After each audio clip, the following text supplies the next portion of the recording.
నా మాట నమ్మండి, నీ జీవితంలో నీ కన్నీళ్ళు తొడవబడే రోజు ఒకటి దేవుడు దాచిపెట్టి ఉంచాడు. ఎక్కడ పోగొట్టుకున్నావో పోగొట్టుకున్న దానికంటే రెట్టింపుగా ఇచ్చే దినం ఒకటి నీ జీవితంలో దాచిపెట్టాడు. ఎక్కడ నగుబాట్లు పాలైపోయావో, ఎక్కడ బ్రతుకు నవ్వులు పాలైపోయిందో, చూడు దీని బ్రతికేమైందో, చూడు వీడి బ్రతికేమైందో, చూడు దేవుడు దేవుడు అని పరిగెత్తారు. ఏం చేశాడు వాళ్ళ దేవుడు అని ఈ ప్రజలు రాళ్ల వర్షం కురిపిస్తారే, విమర్శల వర్షం కురిపిస్తారే, నోటితో నిందిస్తారే, నోటితో శపిస్తారే, వేలెత్తి చూపిస్తా వాడి బ్రతుకు చూడు ఏమైపోయిందో, వీడి బ్రతుకు చూడు ఏమైపోయిందో, గుచ్చి నిన్ను గూర్చి మాట్లాడతారే. కృంగిపోకు, ఒకరోజు వస్తుందయ్యా, వేలెత్తి చూపించిన చేతులే నా ఆశీర్వాదాన్ని చూసి చప్పట్లు కొట్టే చేతులుగా దేవుడు మారుస్తాడయ్యా. ఏ రోజు ఏ నోరు నన్ను విమర్శించిందో, విమర్శించిన నోరే ప్రశంసించేటట్లుగా దేవుడు తప్పకుండా కార్యం చేస్తాడు. తల దించుకున్న చోటే నా దేవుడు.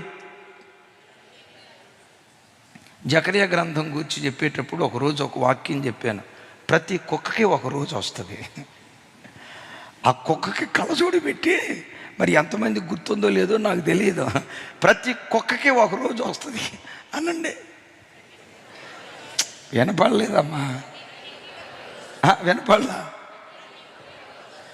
ఇంకోసారి చెప్పాలి.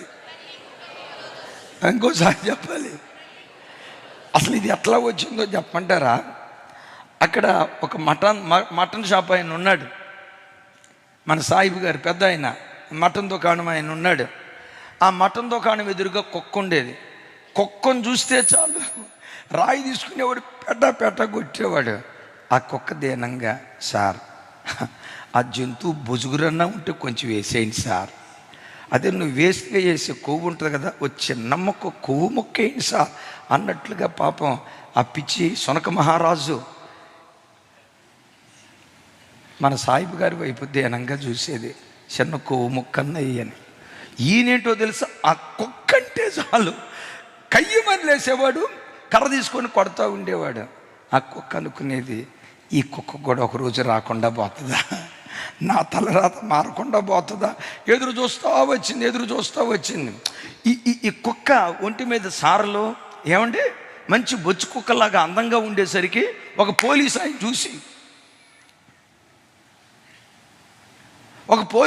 చూసి అరే ఈ కుక్క భలే ఉంది అని చెప్పి పోలీస్ స్టేషన్కి తీసుకెళ్ళాడట.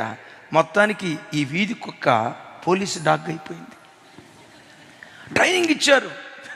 ఒకరోజు ఇదిగో మన సార్ ఉన్నటువంటి వీధిలో ఒక దొంగతనం చేశాడట. ఆ దొంగోడు ఎవరో వాసనతో పసిగట్టమని కుక్కను వదిలితే ఈ కుక్క దొంగోడి దగ్గరికి వెళ్ళాలా? చెప్పండి, ఈ కుక్క దొంగోడి దగ్గరికి వెళ్ళాలా? ఎవరి దగ్గరికి వెళ్ళింది? ఈ మటన్ దుకాణం ఉన్నాడే, ఛీ నీకు సిగ్గులేదే కుక్క, నీకు సిగ్గులేదే కుక్క అని కుక్కను చూసి చీచా అన్నవాడే ఈ కుక్క వెళ్ళటం అక్కడ పుట్టింది. ప్రతి కుక్కకి ఒకరోజు వస్తుంది. నీవు నేను కుక్కలం కాదు, యేసయ్య సారూప్యంలో సృజించబడిన వారిమే. దానికి ఒకరోజు ఎలా వచ్చిందో, ఎక్కడ నిందించబడ్డావో అక్కడే నీ తలపైకెత్తే రోజు ఒకటి తప్పకుండా దేవుడు అనుగ్రహిస్తాడు. అయితే జీవితంలో నువ్వేం చేయాలి? తొందరపాటుతనం ఏం చేస్తాదో తెలుసా? నీ స్థాయికి మించిన మాట మాట్లాడేటట్లు, నీ స్థాయికి మించిన పని చేసేటట్లు, ఆ మాట నువ్వు కూడదు కానీ మాట్లాడేటట్లు చేస్తుంది నీ తొందరపాటుతనం. మరలా అంటాను, వేదికెక్కి బలులర్పించాల్సిన, మరలా మిమ్మల్ని అడుగుతా, నా వైపు చూడండి, వేదికెక్కి బలులర్పించాల్సింది ఎవరు? దహన బలులు అర్పించాల్సింది ఎవరు? యాజకుడు అర్పించాలి. నీ తొందరపాటుతనం ఏం చేస్తుందో తెలుసా?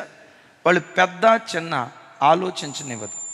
నోటికి ఎంత మాట పడితే అంత మాట, అదుపు లేని మాట నీ నోటు వచ్చేటట్లుగా నీ తొందరపాటుతనం చేస్తుంది. కొన్ని సందర్భాల్లో నీ తొందరపాటుతనం ఏం చేస్తుందో తెలుసా? ఏం చేస్తుందో తెలుసా? ఎర్మి అన్న ఏమంటైతే జ్యోతక్క ఏమంటైతే యేసు ప్రభా ఏమంటే అయితే అక్కడ కూడా పోతావు. తొందరపాటుతను, ఎదుటివాడి హోదా ఏంటి, నా స్థాయి ఏంటి, నేను ఈ మాట మాట్లాడవచ్చా మాట్లాడకూడదా, ఇది నా నోట రాదగిందా కాదా, ఆ భయం లేకుండా సౌలు గూర్చి రాసి ఉంటుంది. సాహసించి అనండి. అంటే సాహసం అంటే ఏమంటే 2 కొండల మధ్య తాడు ఉందండి. 2 కొండల మధ్య తాడు ఉంది. గమనించండి, ఆ కొండల మధ్య భయంకరమైన లోయ ఉంది. ఆ తాడు మీద నడవటం సాహసం అంటారా, రోడ్డు మీద నడవటం సాహసం అంటారా? రోడ్డు మీద, మా తల్లి, రోడ్డు మీద నడిచేది సాహసం ఎట్లా అవుతుంది?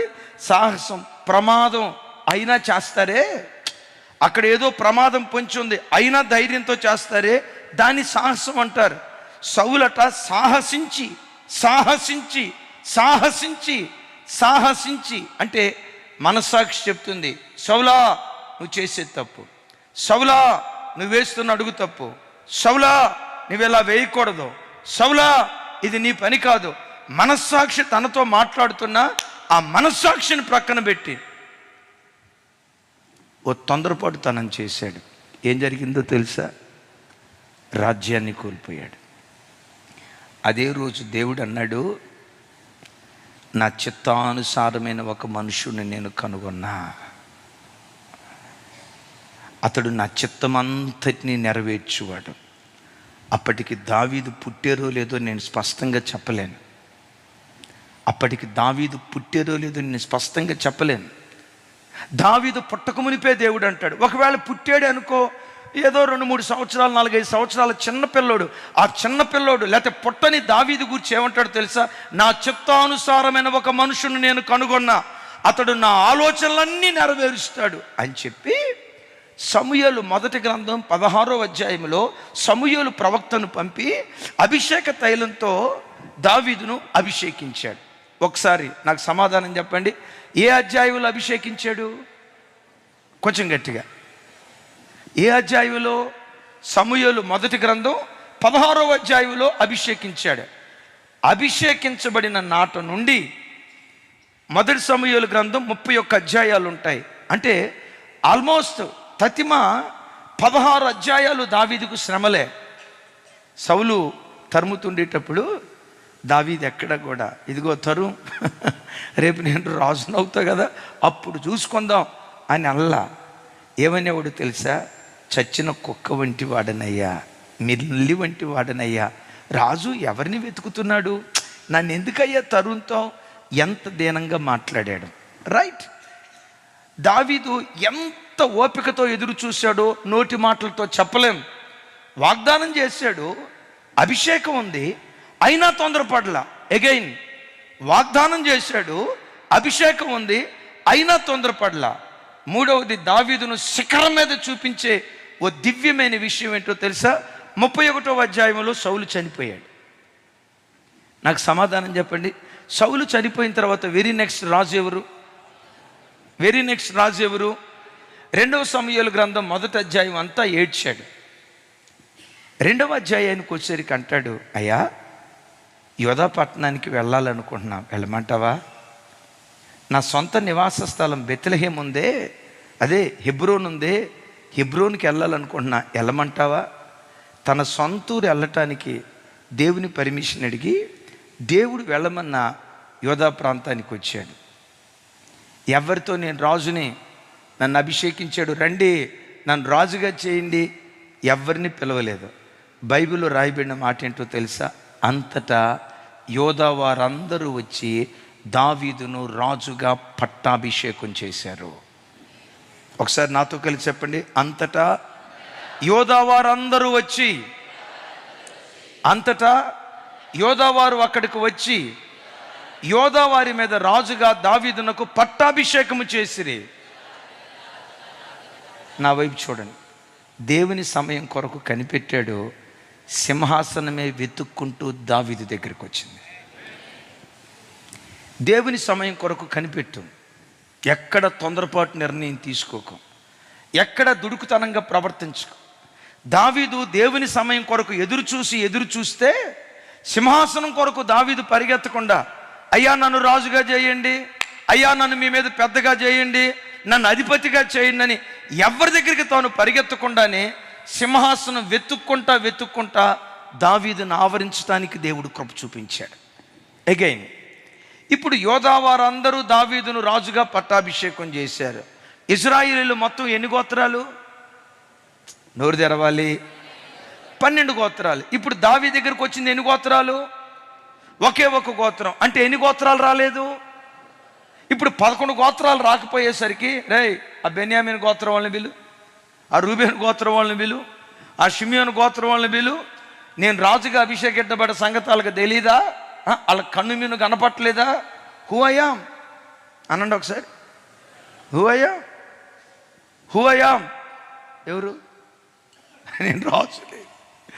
అదే సమూయేలు ప్రవక్త నన్ను రాజుగా అభిషేకించాడు రాబాయ్, ఎందుకురా మీరు నా దగ్గరికి రావట్లా, నేను మీ కంటికి కనపట్లేదా అన్నట్లుగా ఆ తతిమ 11 గోత్రాల వారిని తన వైపు తిప్పుకోవటానికి దావీదు ఎంత కూడా ప్రయత్నం చేయలా. దేవుడు తనకిచ్చిన దానిలో తృప్తిగా సాగిపోతున్నాడు. ఆ ఒక్క గోత్రాన్ని 7.5 సంవత్సరాలు పరిపాలన చేశాడు. అద్భుతం తెలుసా? 2వ సమూయేలు గ్రంథం 5వ అధ్యాయానికి వచ్చేసరికి మొదటి వచనంలో రాయబడిన మాట ఏంటో తెలుసా? అంతటా సకల ఇశ్రాయేలు గోత్రాల వారు, నాతో కలిసి చెప్పండి, ఇశ్రాయేలు వారి సకల గోత్రాల వారు హెబ్రోనులో దావీదు నొద్దకు వచ్చి, చిత్తగించుము, మేము నీ ఎముక వంటి వారము, రక్త సంబంధులము. నెక్స్ట్ సరే చిన్న 3వ వచనం నాతో కలిసి చెప్పండి. మరియు ఇశ్రాయేలు వారి పెద్దలందరూ హెబ్రోనులో రాజు నొద్దకు రాగా, రాజైన దావీదు హెబ్రోనులో యెహోవా సన్నిధిని వారితో నిబంధన చేసెను గనుక ఇశ్రాయేలు వారి మీద రాజుగుట్టకై వారు దావీదునకు పట్టాభిషేకము చేసిరి. ఒకసారి నా వైపు చూడండి. 11 గోత్రాల వారు దావీదును వెతుక్కుంటా వచ్చారా? దావీదు వాళ్ళని వెతుక్కుంటా వెళ్ళాడా? దేవుని సమయం కొరకు కనిపెట్టు, నీకేమేం కావాలో అవి వెతుక్కుంటా నీ దగ్గరకు వచ్చేటట్లుగా దేవుడు కృప చూపిస్తాడు. కష్టపడి చదువుకున్నావు, చదివిన చదువుకు తగిన ఉద్యోగం రాలేదా? కలవరపడకు, ఇంకొంచెం ప్రయత్నం చేయటం ప్రారంభించు. దేవుని సన్నిధిలో ఏడ్చావు, వ్యాపారం చక్కదిద్దబడాలని, కుటుంబ స్థితిగతులు చక్కదిద్దబడాలని నీ ప్రయత్నం నువ్వు చేస్తున్నావు. కానీ ఆశించినంత ఫలం నీ జీవితంలో చూడలేదా? పోరాట భూమిలో నుంచి నిష్క్రమించుకో. ఆ పోరాటపు స్థాయిని ఇంకొంచెం పెంచు, ఆ పోరాట పటిమను ఇంకొంచెం అధికం చేయి. ఒకరోజు వస్తుంది, నీకు కావలసింది వెతుక్కుంటా నీ దగ్గరకు వచ్చే కృప దేవుడు అనుగ్రహిస్తాడు. ఎప్పుడు తొందరపడొద్దు. దేవుని కొరకు మనం ఎదురు చూసేటువంటి వ్యక్తులుగా బ్రతకాలి. మీరు ఎరిగిన ఒక దివ్యమైన మాట రాస్తుంది, నాతో కలిసి చెప్పండి. యెహోవా కొరకు ఎదురు చూచువారు నూతన బలము నొందుదురు, వారు పక్షిరాజు వలె రెక్కలు చాపి అలయక పైకి ఎగురుదురు. ఎవరి మీదకి నూతన బలం వస్తుంది? ఎవరి మీదకి నూతన బలం వస్తుంది? ఎవరి బలాన్ని పక్షిరాజు బలంలాగా మారుస్తాడు? ఎవరు పైకి ఎగిరే కృప దేవుడు అనుగ్రహిస్తాడు?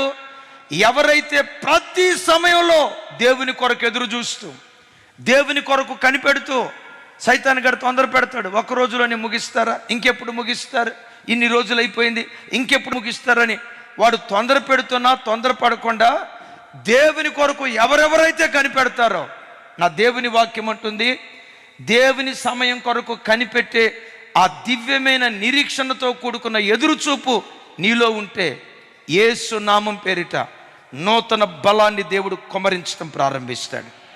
నూతన బలం నీ మీద కుమ్మరించడం ప్రారంభిస్తాడు.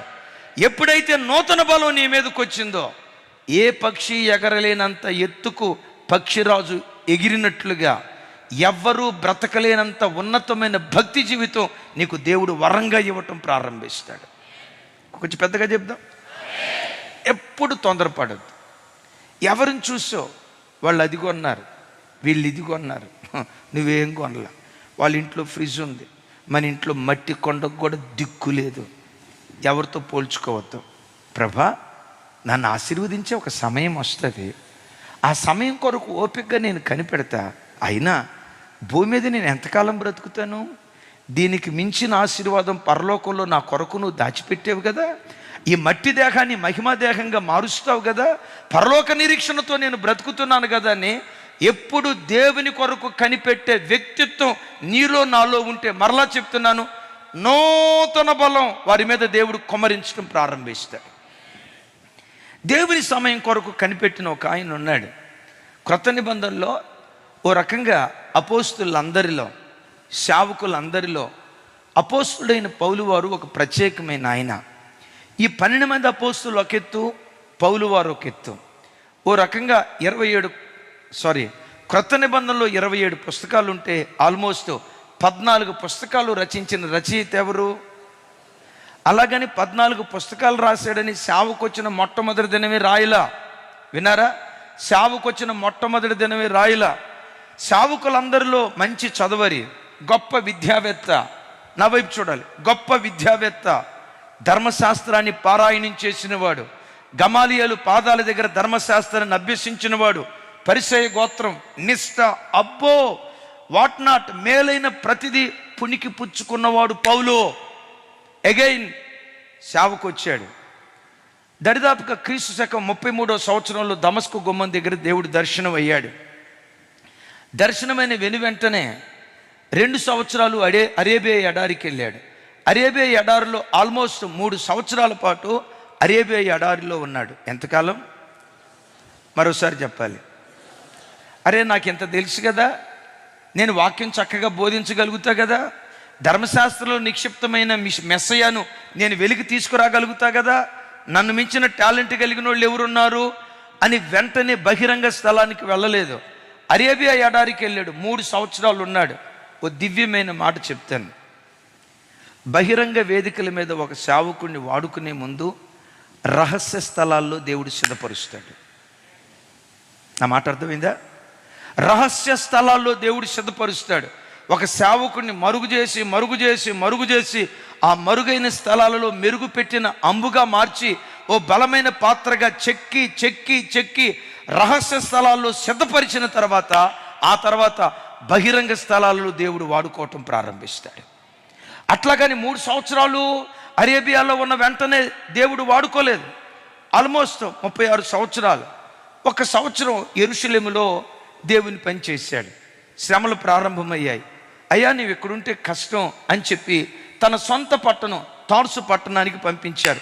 నా వైపు చూడండి. ఆల్మోస్ట్ తార్సు పట్టణంలో 10 సంవత్సరాలు ఏం చేశాడో బైబిల్లో రాయబడలా. అపోస్తుల కార్యం 9వ అధ్యాయానికి, అపోస్తుల కార్యం 13వ అధ్యాయానికి ఆల్మోస్ట్ 14 సంవత్సరాల సుదీర్ఘ చరిత్ర ఉంది. అంటే ఈ 14 సంవత్సరాలు దేవుడి సేవకు పిలిచిన తర్వాత పౌలు ఏం చేశాడు? ఏమీ చేయలే. కానీ వాగ్దానం ఏముంది? పౌలా, అన్యజనుల ఎదుట నిన్ను వాడుకుంటా, నీ సువార్త ద్వారా రాజులను మారుస్తా, అధిపతులను మారుస్తా, బలమైన పనిముట్టుగా నిన్ను వాడుకుంటా, ఇది నీ పట్ల నాకున్న దర్శనం అని దేవుడు వాగ్దానం చేసిన 14 సంవత్సరాలు పూర్తిగా మరుగైపోయాడు. మరలా చెప్తున్నా, దేవుడు ఎప్పుడైనా నిన్ను మరుగులో ఉంచాడు అంటే ఒక కాలం రాబోతుంది, బహు వెలుగులోకి దేవుడు నిన్ను నడిపించబోతున్నాడు. వెలుగులోకి దేవుడు నడిపించబోయే ముందు, బహిరంగ స్థలాల్లో ఒక వ్యక్తిని వాడుకునే ముందు రహస్య స్థలాల్లో దేవుడు సిద్ధపరుస్తాడు. చప్పలు కొడుతూ దేవునికి స్తోత్రాలు చెప్తాం. దైవజనమ, మీలో ఎవరైనా ఓ తెలియని కృంగుదలతో ఈరోజు ఆరాధనకు వచ్చారేమో. లైవ్ చూస్తున్న కుటుంబాల్లో ఓ తెలియని దిగులు, ఎంత ప్రయాసపడినా ఎదుగు బొదుగు లేని జీవితం. అయ్యా, ఎందుకు ఈ బ్రతకాలి? నా జీవితంలో అన్నీ కోల్పోయా, ఓడిపోయిన వ్యక్తినయ్యా, పరాజితున్నయ్యా, ఏమీ సాధించలేకపోయానయ్యా, ఒక మూలన పెట్టిన వ్యక్తిగా నేను మిగిలిపోయానయ్యా. మీలో ఎవరైనా కృంగిని స్థితిలో ఈరోజు ఈ స్థలానికి వస్తే దేవుడు నేను రహస్యంగా ఉంచాడంటే సిద్ధపరుస్తున్నాడు. రహస్యంగా ఉంచాడంటే సిద్ధపరుస్తున్నాడు. సిద్ధపరిచేటప్పుడు ఆయన ఎలా నిన్ను చెక్కాలనుకున్నాడో చెక్కబట్టడానికి ఇష్టపడు. ఒకనొక రోజు నేను వెలుగులోనికి దేవుడు తీసుకొస్తాడు. మీ ఎదుట నిలబడిన నేనున్నా, ఈరోజు మీకు ధైర్యపు మాటలు ఒకవేళ నేను చెప్పొచ్చు, నేనంట మీరు ఎప్పుడైనా కృంగిపోతే ధైర్యపు మాటలు చెప్పే మాలాంటి సేవకులు ఉన్నారు. సేవకుడు కృంగిపోతే దేవుడు అంటే మీకు దేవుడు లేడమ్మా? చెప్పండి గట్టిగా, మీకు దేవుడు లేడా? చెప్పండి, మీకున్నారా లేరా? మీరు ఎప్పుడైనా కృంగిపోతే ఎవరో ఒకళ్ళు సేవకులు వచ్చి మిమ్మల్ని ఆదరిస్తారు. మేము కృంగిపోతే ఎప్పుడైనా వచ్చి, అన్నయ్య ఏంటి దిగులుగా ఉన్నట్టున్నారు అన్నయ్య, ఏం బాధపడకండి అన్నయ్య, మేము ఉన్నాంలే అన్నయ్య అని అనాలని అనిపించిన కొన్ని పరిస్థితులను బట్టి అయ్యో మనం ఏమో అని అవునంటారా కాదంటారా? ఇప్పుడు సేవకుడికి ఏదన్నా బాధ కలిగితే ఎవరి దగ్గరికి వెళ్తాడు? ఎక్కడికి వెళ్ళేది ఏముంది? ఏలియా వెళ్ళినట్లుగా అడవిలోకి వెళ్ళి ఏడుచుకుంటాడంతే, ఎవరికి కనపడకుండా నోట్లో కొట్టబెట్టుకొని. ఎవరైనా కనపడితే ప్రైజ్లాడండి, వాళ్ళు వెళ్ళిపోయిన తర్వాత మళ్ళీ వాళ్ళు కనపడితే ప్రైజ్లాడాక.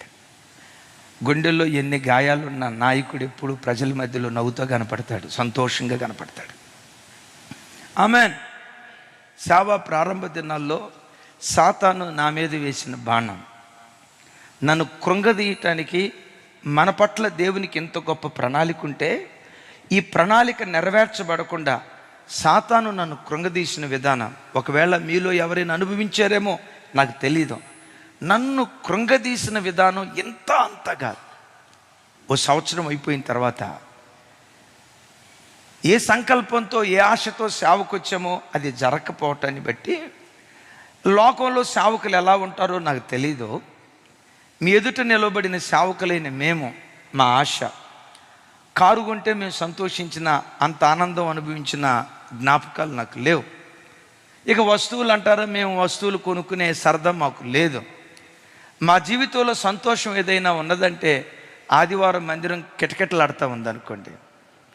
అసలు మందిరం సరిపోక పట్టజాలనంత విస్తారమైన ఆత్మలు వచ్చారనుకోండి, ఆ ప్రజలను చూస్తా, అలా వాక్యం చెప్తా ఎంత అలిసిపోయినా వాళ్ళ మధ్యలో నిలవబడి చివరి శ్వాస అలాగే విడవాలనే ఆశ ఉంటుంది. కళ్ళ ముందు ఆత్మల పంట కనపడితే చాలు, మాకు కారులు ఎందుకు, మాకు ఇల్లు ఎందుకు, మాకు స్థలాలు ఎందుకు, మాకు పొలాలు ఎందుకు, మేము ఎవరి కొరకు సంపాదించాలి, ఒకే ఒక్క ఆశ. కళ్ళ ముందు ఆత్మల పంట కనపడితే చాలు ప్రభా, మా బ్రతుకు ధన్యం అయిపోయింది. ఆమెన్. కొంచెం పెద్దగా ఆమెన్ చెప్పాలి, గట్టిగా ఆమెన్, పెద్దగా ఆమెన్. ఎలాంటి ఆశతో వస్తే పట్టుమని ఒక 50 మంది కూడా సంవత్సరం పాటు తెలియని తనం, సైతాన్ గాడు వచ్చి నువ్వు ఎంత కష్టపడినా నువ్వు సేవ చేయలేవయ్యా, ఆత్మలు సంపాదించడం నీ వల్ల కాదయ్యా, ఏదో ఇరగదిద్దామని సేవకు వచ్చావు, ఇరగదీసేవు కసుడు, నువ్వే ఇరిగిపోయేటట్టున్నావు, నువ్వు సేవ చేయలేవు, నా మాటిని నువ్వు తిరిగి ఇంటికి వెళ్ళిపో, తిరిగి ఉద్యోగానికి వెళ్ళిపో. నన్ను సేవకు వచ్చిన నన్ను సైతాన్ గాడు కృంగదీసిన విధానం. ఆ రోజుల్లో తమాషా ఏంటో తెలుసా? నేను రాత్రిపూట పనుకుంటే డ్యూటీకి వెళ్ళినట్టు కలొచ్చేది. మా జిఎం పేరు మిత్ర గారు, ఇప్పటికీ నాకు గుర్తు. మిత్ర నన్ను పేరు పెట్టి పిలిచి హాయ్ హౌ ఆర్ యూ అని అన్నట్లుగా గుర్తు. అద్భుతం. ఏటీఎం సెంటర్కి వెళ్ళి శాలరీ డ్రా చేసినట్టు కలొచ్చింది. ఈ కలొచ్చిన తర్వాత తెల్లారి లేస్తే మరలా ప్రేరేపణ ఏంటో తెలుసా? దేవుడు నిన్ను తిరిగి ఉద్యోగానికి వెళ్ళమన్నాడు, అందుకే కళిచ్చాడు, రప్పించాడా, నువ్వు బయలుదేరు. వెళ్దాము అంటే నమ్మి ఒక 50 మంది వచ్చారు. వాళ్ళ బ్రతుకులు అన్యాయం చేసిన నవ్వుతాగా. దైవ సేవకురాలు ఉంది, వీళ్ళ నేను మోసం చేసిన నవ్వుతాగా, వీళ్ళ గొంతు కోసిన నవ్వుతాగా. ప్రభా, ఏదేమైనా సేవలో ఉంటాను. ఒక 5-6 నెలలు నెట్టుకుంటా వచ్చా. సరిగ్గా మధ్యరాత్రి ఏమయ్యేదో నాకు తెలియదు. సడన్గా మెలకు వచ్చేది. తలట్లా పైకెత్తి చూస్తే ఫ్యాన్ గిరగిరా తిరుగుతూ ఉండేది. సైతాన్ గాడు ఎట్లా కూడా శోధిస్తాడా ఒక విచిత్రమైన కోణం. ఆ ఫ్యాన్ చూడటంతో ఎందుకు ఇంక బ్రతుకున్నావు, చచ్చిపోరా, ఎందుకు బ్రతుకున్నావు, నువ్వు సేవ చేయలేవు, నీ వల్ల కాదు, నువ్వు చచ్చిపో. అంత భయకంపితమైన పరిస్థితి. సరిగ్గా అప్పుడు నెహెమ్యా వాళ్ళు నాన్న ప్రకాష్ అన్న అక్కడ క్యాస్టింగ్లో పనిచేసేవాడు. ఆయన్ని పిలుచుకొని సైతాన్ గడి ఎక్కడ శోధిస్తాడో ఒకరోజు అయితే ఎవ్వరికీ చెప్పకుండా సికింద్రాబాద్ రైల్వే స్టేషన్కి వెళ్ళి ఆ రైలుకి ఎటో ఒకటి పోదాం అనుకున్నా. సికింద్రాబాద్ దగ్గర దిగా సూరారం బస్సు రైల్వే స్టేషన్ వైపు వెళ్తూ ఉంటే ఈ భుజం మీద నా భుజాల మీద పడి ఎవరో ఏడుస్తున్నట్లుగా, ఎవరు ఏంటి ఆ వివరాలు అవసరం లేదు కానీ ఎవరో నా భుజాల మీద పడి ఏడుస్తున్నట్లుగా, అన్నా నువ్వు అట్లా వెళ్ళొద్దన్నా, నువ్వు మరలా తిరిగిరా అన్నా, దేవుడు నిన్ను వాడుకుంటాడన్నా, ఏ పని నిమిత్తం దేవుడు పిలిచాడో తప్పకుండా తన పని కొరకు వాడుకుంటాడన్నా, తిరిగిరా అన్నా అని ఎవరో నా భుజాల మీద పడి ఏడుస్తున్నట్లుగా ఏడుపు వినబడుతుంది. ట్రైన్ ఎక్కుదామని అనుకున్న నేను మరలా వెనక్కి తిరిగి వచ్చా. తొందరపాటు నిర్ణయం తీసుకోకుండా కొంచెం ఓపికతో యెహోవా కొరకు ఎదురు చూడటాన్ని బట్టే ఈరోజు లక్షల కొలది ప్రజలకు దేవుడు దీవెన కారణంగా మార్చాడు. లక్షల కొలది ప్రజలకు. ఒకసారి నా వైపు చూడండి. నేనే గనక ఆ రోజు నాకు ఎదురైన పరిస్థితిని బట్టి సేవను వదిలిపెట్టిపోయి ఉంటే మీలాంటి భక్తి కలిగిన బిడ్డలు మాకు దొరికేవాళ్ళ, ఇన్ని లక్షల మందికి దేవుని వాక్యం అందించగలిగేవాడినా. గడిచిన రాత్రి చెప్పాం, జస్ట్ జనవరి 28 రోజులు 28 రోజుల్లో 1,50,00,000 మందికి మనం దేవుని వాక్యం అందించడానికి దేవుడు కృప చూపించాడు. ఎన్ని రోజులు? జస్ట్ స్పాన్ ఆఫ్ 28 డేస్, 28 రోజుల్లో 1,48,00,000 మందికి దేవుని వాక్యం ప్రకటించారు. అయితే ఆయన సమయం కొరకు ప్రతి క్షణం మన ఓపికతో ఎదురు చూడాలి. ఇంత గొప్ప 14 సంవత్సరాలు ఎదురు చూసిన తర్వాత పౌలుని అంతియోకియాకి తీసుకొచ్చి, అంతియోకియాలో పౌలుకి ఇచ్చిన మొట్టమొదటి పని ఏంటో తెలుసా? అంతియోకియాలో వచ్చిన కానుక యెరూషలేముకు తీసుకెళ్ళాలి, డబ్బులు తీసుకెళ్ళాలి, కానుక తీసుకెళ్ళాలి. అంటే పోస్ట్ మ్యాన్ పని. ఆయన 14 సంవత్సరాలు ఎదురు చూసి పోస్ట్ మ్యాన్ ఉద్యోగం ఇస్తారా? 14 సంవత్సరాలు ఎదురు చూసి పోస్ట్ మ్యాన్ ఉద్యోగం ఇస్తారా? అది ఈ డబ్బులు మోసుకెళ్ళే పని అని అనలా.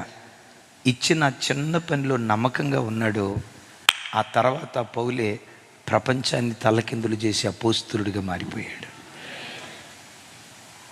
యెహోవా కొరకు ఎదురు చూచువారు నూతన బలాన్ని పొందుతారు.